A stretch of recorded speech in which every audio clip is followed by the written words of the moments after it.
حضرت پیر پٹھان شاہ سلیمان توسوی رحمتullah تعالی علیہ غوث زمان توسہ شریف میں شہباز طریقت لیتے ہیں. حضرت پیر پٹھان رحمتullah تعالی علیہ نائی سے اپنے سر کے بال منڈوا رہے تھے.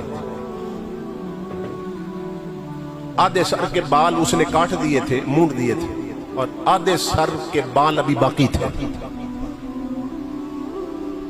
آپ نے محسوس کیا کہ جو بال کاٹ رہا ہے نا نائی, جس کو حلاق کہتے ہیں عربی زبان میں, ہمارے حجام بھی کہہ دیتے ہیں, تو وہ نائی جو ہے وہ بال بھی کاٹ رہا ہے اور رو بھی رہا ہے. آپ نے محسوس کیا کہ وہ رو بھی رہا ہے. جب پلٹ کے دیکھا نا اس کی آنکھوں سے آنسو گر رہے تھے. آپ نے فرمایا تجھے کیا ہوا, کیوں رو رہا ہے؟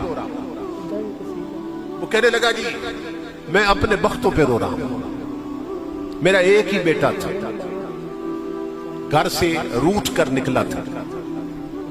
آج 15-16 سال ہو گئے. ہم ڈھونڈ ڈھونڈ کے تھک گئے مگر نہیں ملا. 16 سال پہلے بیٹا گم ہوا تھا, گھر سے ناراض ہو کے نکلا. ہم ڈھونڈ ڈھونڈ کے تھک گئے, نہیں ملا.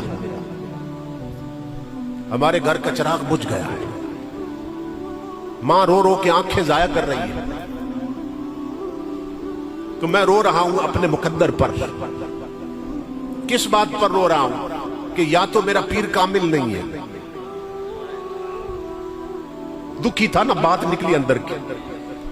کہنے لگا آپ نے دن کو بلایا, رات کو بلایا, میں دوڑتا آیا خدمت میں.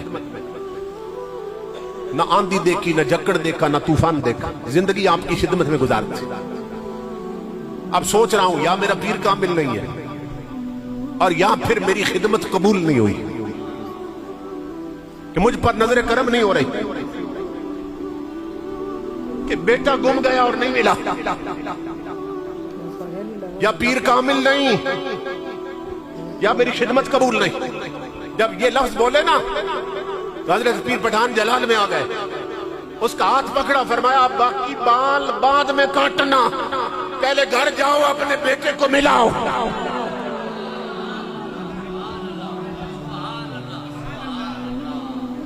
فرمایا بیٹا گھر پہنچ چکا ہے, جاؤ بیٹے کو ملاؤ, باقی بال بعد میں کاٹ لینا. اس نے جوتے بھی نہیں پہنے, بھاگ گیا. جب گھر کا دروازہ کھولا نا تو بیٹا ماں کے سینے لگا ہوا تھا. اس نے دوڑ کر بیٹے کو سینے سے لگایا, ماتھا چوما اور حیران ہو کے کہنے لگا بیٹا 16 سال ہو گئے, ہم ڈھونڈ ڈھونڈ کے تھک گئے, تو کدھر گیا تھا؟ اس نے کہا جب گھر سے میں نکلا تھا ناراض ہو کے نا, ایک قافلہ دلی جا رہا تھا جس کو دہلی کہتے ہیں, تو وہ ایک قافلہ جا رہا تھا, میں بھی اس میں چلا گیا.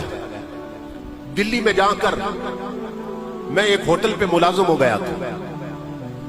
ہوٹل کا جو مالک تھا وہ مجھے کپڑے بھی لے دیتا تھا, 2 وقت کی روٹی بھی دیتا تھا, اور میں کام کیا کرتا تھا, جھاڑو دے دیتا تھا اور برتن دھو دیتا تھا ہوٹل پہ.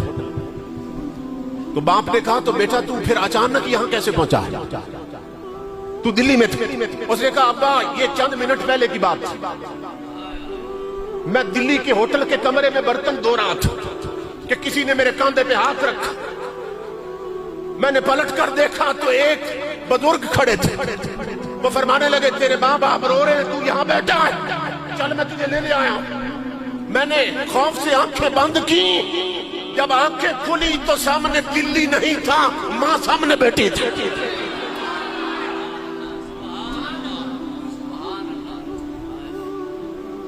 باپ کی چیخ نکلی, کہنے لگا بیٹا وہ جو بزرگ لائے ہیں ان کی کوئی نشانی یاد ہے؟ کہنے لگا ابا اور تو کوئی نشانی یاد نہیں, ہاں اتنا یاد ہے آدھے سر کے بال کٹے تھے, آدھے باقی تھے.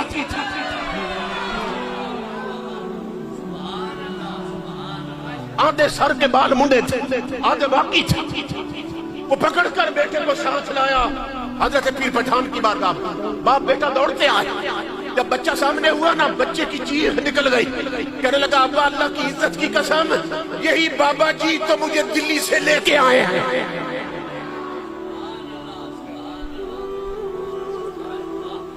یہی بابا جان مجھے دلی سے لے کے آئے۔ تو حضور کو کہتا ہے تاجدار کائنات حاضر و ناظر نہیں، یہ مصطفیٰ کے غلاموں کے غلام ہیں، ایک ہی وقت میں یہاں بھی ہیں وہاں بھی ہیں۔